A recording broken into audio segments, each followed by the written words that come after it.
அதாவது child helpline இந்தியாவின் முதல் 24 மணி நேர கட்டணமில்லா அவசர தொலைத்தொடர்பு சேவையாகும். ஆன்சர் 1098. தமிழ்நாட்டில் வேலைவாய்ப்பில் பெண்களுக்கு 30%, மாற்றுத்திறனாளிகளுக்கு 4%, முன்னுரிமை அடிப்படையில் ஒவ்வொரு பிரிவின் கீழும் இடஒதுக்கீடு வழங்கப்பட்டுள்ளது. தமிழ் வழியில் கல்வி பயின்றவர்களுக்கு ஒவ்வொரு பிரிவின் கீழும் முன்னுரிமை அடிப்படையில் 20% ஒதுக்கப்பட்டுள்ளது. தமிழ்நாட்டில் திருநங்கையர்கள் பிற்படுத்தப்பட்டோர் பிரிவின் கீழ் கொண்டு வரப்பட்டுள்ளனர்.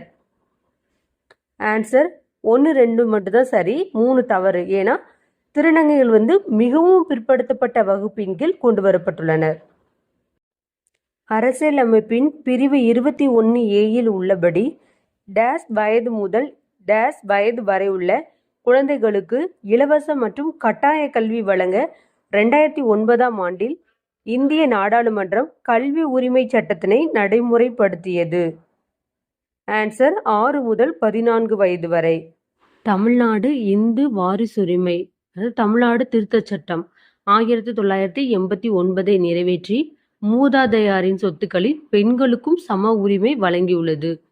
மத்திய அரசு இந்திய வாரிசுரிமை சட்டம் 2005 திருத்தங்களை மேற்கொண்டது.